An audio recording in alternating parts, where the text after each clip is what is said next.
Is your law firm just doing the work? Are you working with purpose? Without a strong mission statement, you are flying blind. You're wasting time, money, and energy on misaligned growth. Let's fix that. My name is Tyler Dolph. I am the CEO of RocketClicks, a full-service, hyper-focused digital marketing firm that exclusively works with family law firms trying to grow their firms by attracting more clients and converting more leads. Today, I am joined by Anthony Karls and JP VanderLinden. Anthony is our president here at RocketClicks, but also the co-founder of our law firm, Sterling Lawyers, which is a 32-attorney family law firm spread across Wisconsin and Illinois. He brings a wealth of leadership experience in scaling law firms and building high-performance teams, as well as JP VanderLinden. And JP is our head of operations and client service here at the agency and is a thought leader in operational excellence and talent development. JP is our rock when it comes to developing amazing leaders here at RocketClicks. And these gentlemen are here to help us talk through building a mission. We are going to dive into the 5 essential elements of a powerful mission statement. We'll break down what mission statements are effective, why it matters for your family law firm, and how to craft one that actually drives decisions and results. We will talk about a download that is available both on our website and will also be in the show notes, so look out for that. Otherwise, enjoy this episode. All right, guys, we're starting a law firm from scratch. We probably need a why behind why we're starting it. And so today we're talking all about mission, how to create a compelling mission, why law firms need a mission. We've thankfully been through this exercise a few times, both at our law firm, Sterling Lawyers, as well as our agency, RocketClicks. And I think what we've found over the years is that if you just put a vanilla mission together, it's really hard to get people behind it. It's hard to get excited about it. You find that you're never using it in team communication. You're never tying back to it. But conversely, when you have an exciting mission, a mission that you can really get behind, it literally changes the culture. It becomes the North Star for your firm, for your business. And we've gone through quite the transformation at our own business, and really aligning on a mission has allowed us to create a lot of momentum by having a shared fate, a shared goal. And so I'm excited to talk to you gentlemen about this concept today. Tony, I'm going to turn to you first to give us a little why. Why does a company, why does a firm need a mission in the first place? I think it's the base level foundation of everything you're going to do. In a previous episode we talked about the framework of align, develop, and transition. It's a great framework, but if you don't have a mission, you don't have vision, you don't have values, you're kind of going to be, trying to navigate a boat pretty rudderless. You're going to be going all over the place. What it looks like is there's nothing that you're going to be able to leverage from a marketing perspective. There's from a recruiting perspective, from a team member development perspective, from a systems and process duplication perspective. Like everything becomes, well, we could do this because we don't have a very clear mission. At Sterling, our mission for Sterling Lawyers was empower family law clients. So everything we did centered around how do we empower family law clients. So that's how we thought about our marketing materials. That's how we thought about our pricing. That's how we thought about our communication. That's how we thought about everything. So everything went through that lens. And that gave us so much opportunity because it allowed us to track the right people. It allowed us to market easier. It allowed us to build systems internally that are all about empowering family law clients. So I think it's extraordinarily important in so many different ways. It's the foundation of your business. I love the narrative around the lens, leveraging it as, if we do this, will it get us closer or further away from the stated goal, from the mission? JP, I know you've worked at a few different businesses. Any examples on ones that have had a good mission or maybe more of a vanilla one and that didn't go so well? Yeah, I think I've probably experienced a spectrum over the course of my career, like most folks. I've worked at companies where the owners basically said, we have a business because we want to make money. That was kind of the end of it. And I will tell you that from an employee standpoint, that's super unmotivating because I'm not excited about helping the owner make money. I'm just not. So didn't really jack me up, right? There were some where they had missions, but they were like 14 sentences long and they hung on a wall and a plaque and they'd been there for 25 years. And it was just like, I don't know. It felt like it didn't touch my day to day at all. And then, I've seen it used exactly as we just discussed, which is where it is used as a lens for every key decision in the organization. And I do think that is one key differentiator is that your mission is an internal facing statement. It is the same as your brand externally. And so your brand should push people away if it's done well. It should push customers where they go, oh, this isn't for me. Right. It should be strong. If you think about like car brands, like certain car brands have certain like ways that they appeal to the market. And like, if that's not what you're into, you're not going to get pulled towards that. Like the reason that you choose the Honda instead of the Mazda is because you resonate more with the brand, because at the end of the day, it has 4 wheels, a motor, and it gets you from A to B. And so everything else is about how you feel. Well, similarly, the mission is facing internal. So it's all about your team and their decision-making and who you attract from a talent standpoint. And so like seeing it done really well makes it really obvious when you've seen it done not well. Yeah, I agree. I think it's a huge part of building a great culture. And when you have a shitty mission, it's not going to help create a great culture. So it's the idea here is, hey, you need a mission. Now help us understand how this mission delivers value. Like, how do you create a great mission, and what does that entail? So I think the first thing is it has to start with, the visionary in the org really defining the greater purpose. And I alluded to this earlier, but like it shouldn't involve money. So Tony gave the example of empowering family law clients. There's nothing about that about making money. Now, if you do it well, you will make money and you will grow, but that's not the point. That's more of a side benefit. And so really think about like, if you had all the money in the world and that was not a thing anymore, would you still get up and do this? And if so, why? Like, what's the thing? And so, there's things related to impact and giving back and, fixing a broken system. And there's all kinds of reasons. It kind of doesn't matter as much what it is, but you have to be super clear on it because you as the visionary and the leader are going to have to champion that mission every day with your team. You're going to have to keep reinforcing it, keep bringing it up, keep helping the team remind it, rewarding against it when they memorize it and when they repeat it back to you, when they live it out. And so if you're not excited about it, there's zero chance your team's going to get excited about it. So that's probably the first place I'd start. I think, Tony, we have a lot of law firm clients, and obviously we have our own firm here. And some attorneys we talk to, they just want to be the best attorney. But to me, that's not a mission, because you're only a single person and potentially you're leading more than just yourself. And so how does a family law firm owner craft a mission that can be compelling, not just for themselves, but for their entire firm? I would say a good way to think about it is, what problem in the marketplace are you solving?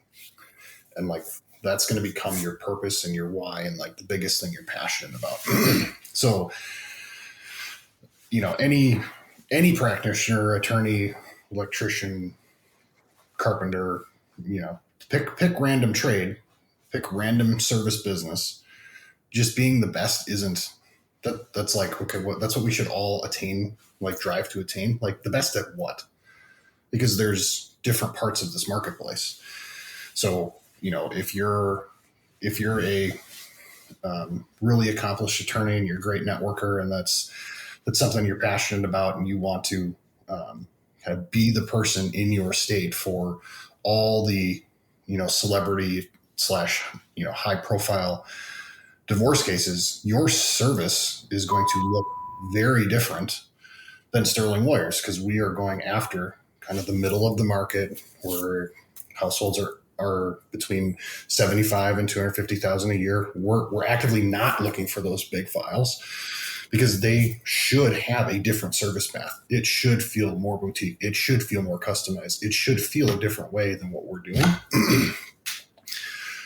because it's a different clientele. So I think it's really important to like think about what problem in the marketplace are you trying to solve, and then really rapidly go after that. Like for us, what we felt like at Sterling, we wanted to see the clients feel more empowered. And we went through client sentiment across the industry. Things they didn't like about the industry was the attorneys weren't great at communication. They didn't feel like they were in control of their case. They felt like they didn't understand why they were paying what they were paying. There's a lot of like, I don't understand, which is why we very specifically chose the word empower so that they could make better decisions. Because oftentimes in a family law case, like you get to the place where you're kind of haggling over some pretty insignificant pieces. And for us, one of the reasons we went to fixed fees, we wanted to put the client in a position where they could say, this is actually important for me and I am going to pay $25,000 for it. Or this isn't that important to me. I can give this up and negotiate because I don't want to pay more money. Like, and really put them in the driver's seat versus, what we see in the marketplace, which is a lot of hourly. I don't know how much it's going to cost for us to argue for this last little piece. And you can't really make the decision. Is this something that I really care about? And is it worth the cost? What's the cost benefit and all of that? So I think figure out what you want to solve in the marketplace, I think is a really good place to start. Make it simple. JP, you mentioned like 14 sentences. Like there's a lot of that out there. Nobody remembers it and it loses its meaning. Like what's the one sentence that's super short and simple and uses common language? So it's got to only be one sentence. That's we'll have a worksheet that'll come along with this podcast that we'll present. But yeah, it's pretty prescriptive on how to think about writing this. But one sentence is definitely one of them. Yeah, it's funny how when we've done this in the past, and we've tried and failed a number of times in building a mission that we feel like we can be excited about, and also have the team be excited. And for me personally, it all came down to really being able to be okay with the fact that like it starts at the top. It starts with the ownership group. They got to be excited because they got to live it and feel it and be able to communicate and almost have it like ooze out of them so that it feels genuine. I know that when I started, I kind of overtook a mission that was there that I didn't help create, and it didn't feel like me. And so it was really hard to get behind it, which I think is a difficult task if it's not your business to start with. And so what I hear you saying is we need to encourage our listeners and law firm owners to really look introspectively about what type of firm they want to create, both today and in the future, and how do they craft a mission around that. Because it'll help attract talent. It'll help move the needle in a lot of ways. Like if you don't have one and you create one, an expectation should be that not everyone's going to like it. So now you probably actually landed on something, and like part of your tribe doesn't really want to accomplish what you want to accomplish. They have a different mission of their own. They're not really aligned with yours, so they're not going to actually help you push yours forward. And the tough lesson is you can't be everything to everyone. It's not an option. Like you can try to be, and you're going to end up being average and unknown, and kind of have a middling type business. That's what it'll look like versus very sharp, very clear, very passionate business that can do a lot in the marketplace in a very particular area. 100%. I think, okay, so for those of you listening who don't know us as well yet, Tony and I are very future-based, quick decision makers. We like to move very fast. And thankfully, we have our man JP here to help slow us down a little bit, help us understand what's happening in the organization on a day-to-day perspective. And I can remember the three of us sitting in a room crafting our message. And Tony and I are like, yes, it's fine. It's good as is. And JP would say, no, guys, this word, this single word in the sentence isn't right yet. And I'm so thankful that JP, you were able to stand up and force us to really think through it, because it allowed us to land on something that we can really be passionate about. So JP, tell us a little bit about maybe that experience or the importance of taking the time. You only have one sentence, so you got to craft that thing and think about every word. Yeah, so I would say that, we mentioned earlier the founder, the visionary leader of the organization is going to have to carry the inspiration, the belief part of this. That doesn't necessarily mean that's the right person to do the wordsmithing on it. In fact, there's a good chance that that's not the right person and they need to bring the other people in. And so what I would encourage is don't make this a solo exercise. Like, don't feel like you have to do it yourself just because you're the business leader. In fact, it should be a group effort of kind of the key voices in the company, the ones you trust, because you're going to get the expertise of those people who are super detail or in super nitty gritty, who care a lot about word choices. And, well, this word means this to me. Is this what you meant by this? So if you kind of set the general direction and say this is where I want to go with this, and then hand it off to somebody to kind of polish it up and fine tune all the stuff, that's a great use of all the resources on your team. And I think it's because what we're trying to do is get to something that's very compact and very, it's kind of like the best technology, right? You get really excited when you have technology that's very small and has nothing extraneous going on, right? It does exactly what it's supposed to do, doesn't try to be anything else, and stays very focused. That's what you want out of your statement. I'll pick on a couple of companies here. So I'm going to read you two different mission statements. I want to see which one seems like it would land for you. The first one is, this company will provide high value added logistics, transportation, and related end-to-end business services through a fully integrated digital and physical network to ultimately yield superior financial returns for its share owners. Are you not excited? I don't even know what they do. So great, what does that mean? Right? Okay. Second brand wants to create technology that empowers people and enriches their lives. One of those is going to stick in your brain. The other one is not. The first company was FedEx, and the second company was Apple. And so one of those is a very strong, very compelling brand. The other one, less so. And so this stuff matters. Word choice matters, because if you're only going to have 6, 8, 10, 12 words, we recommend 15 or less. If you're going to stay under 15 words, every word has to count. And so you want to take the time to agonize over, is enrich the right word? Is empower the right word? Is dominate the right word? How are we going to say this in the way that our team's going to get behind and be able to use this for, and we're going to get excited about? So go slow to go fast.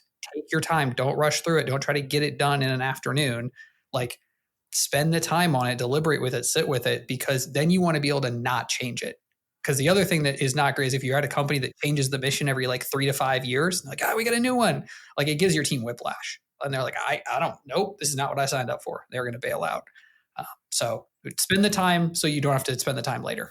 Yeah, I'm now, just as we're talking about this, I'm thinking about what happened when we built ours, and we sat in the room and we did the thing, and at the end of the day, we thought, okay, that feels pretty good. We went to dinner or whatever. And I remember the next day, one of our leadership team members was this part of it just isn't sitting right with me.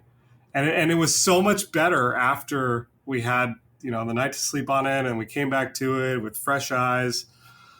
So what I hear you guys saying is just take your time, do it right, get really excited, so that you can build that excitement behind it. Now, if we're building a great mission statement, one thing that we talk about is wanting it to be easy to memorize and repeat. And I think we've seen this where it'll come up in conversation, or we're shouting a team member out on an all-team meeting, and we're able to tie it back to that mission because everyone kind of knows it, right? So how do you make it easy to memorize and repeatable? So we've already talked about it being brief. That's going to be part of it, because it's hard to memorize long things. The other thing is choosing words that are in your team's lexicon, right? I gave you the example of FedEx. They're talking about like yielding high-end logistics end-to-end. It's like, maybe they're talking that way internally. Maybe they're not, right? So you want to pick the words that your team's going to know how to use, feel comfortable how to use, has a cadence to it, keep it fairly short. And then the other piece is what makes something easy to memorize is spending the time to memorize it. And so you're going to have to make this a part of the rituals of your organization. You're going to have to say, hey, every morning we're going to do this, or every Wednesday we're going to do this, or at the end of our all team meetings, we're always going to do this. And like, this is how we're going to get the team engaged in it. We're going to use it for shouting people out. We're going to put it into these emails. We're going to recite it as a group. Does it feel a little weird and awkward at first because we're trying to, yeah, but like the great places to work, they take their mission very seriously and they work it into everything. And they use as a lens to say, hey, if you weren't on board with this, go find someplace else where you are, because we only want people who are passionate about this. And so like, make it short, use words that people actually use and understand, spend the time with your team to help them actually learn it in practice, and then reward them when they do. Don't just make it an idle thing. Yeah, Tony, how do we use it in our day-to-day, both here and at the firm? Yeah, so we implement it a little differently at the law firm than we do at the agency, just as we've evolved the process here.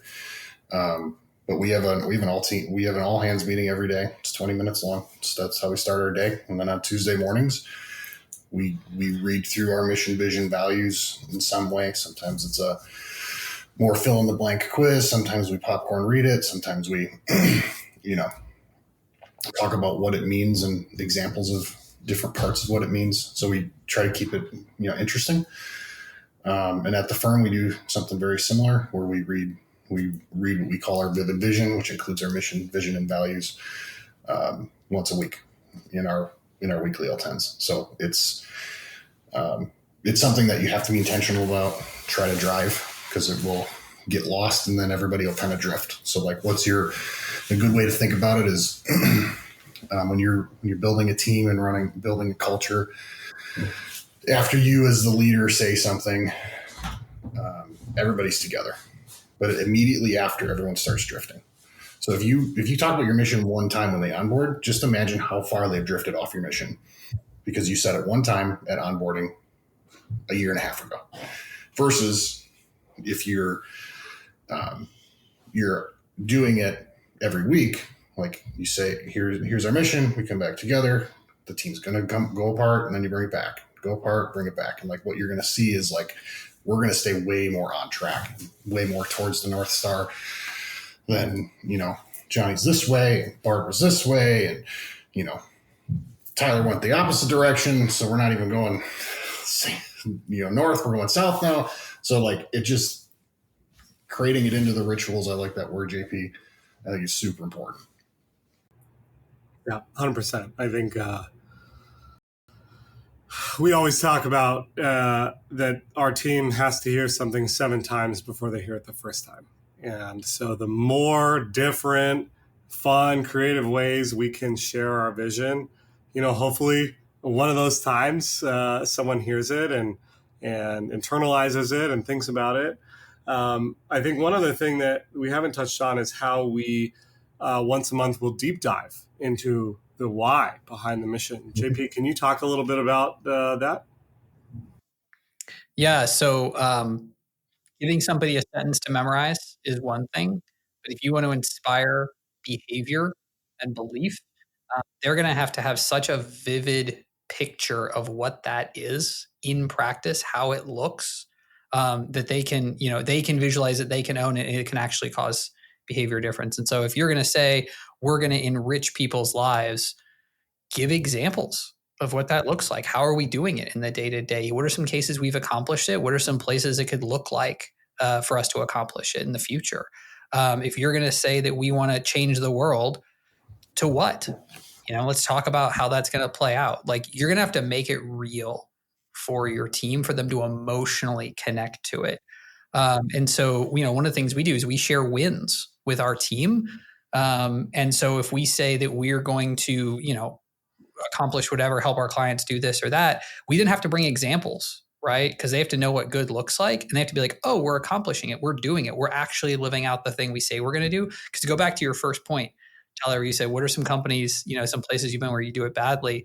Most people are pretty cynical on this stuff because most companies don't do it well. And so when you actually do it well, you say we're going to do this, and then you use as your lens, and then you go do it, people pay attention. They go, oh, they're serious. They actually mean it.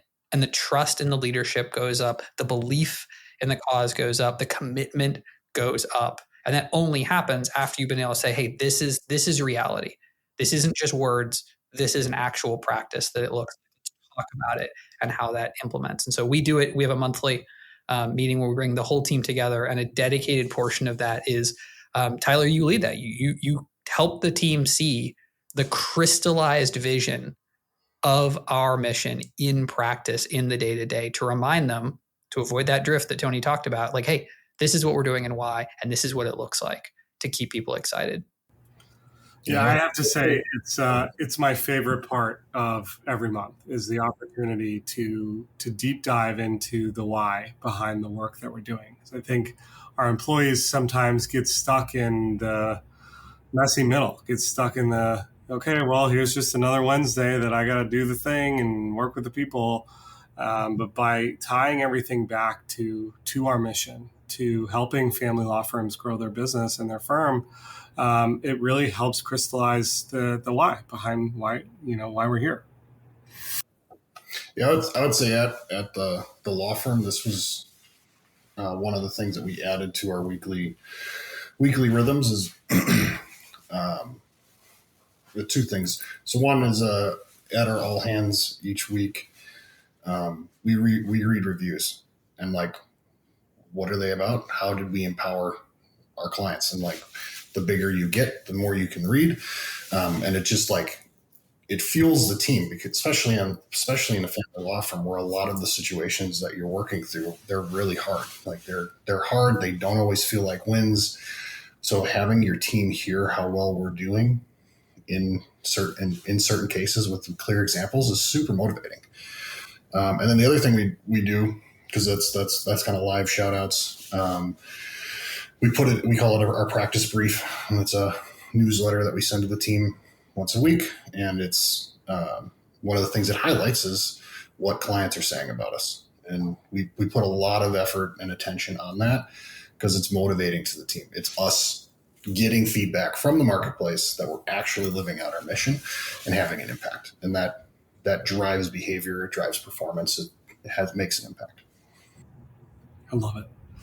So whether you're starting a brand new firm and you have the opportunity to create your very first mission, or you've been in business for a long time and this is an opportunity to refresh that mission, I encourage you to take it seriously and know the impact it will have on your firm, on your employees, and ultimately on your clients.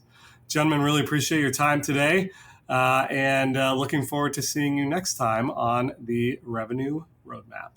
As we mentioned, if you enjoyed this episode and you want to get the free download, it will be available in our show notes and also on our website. And if you found this episode on the importance of a mission statement, you will love our next episode on the importance of the mission, vision, and values, which we continue to dive a little bit deeper into. So make sure to check it out here as well as in the show notes below. Thanks.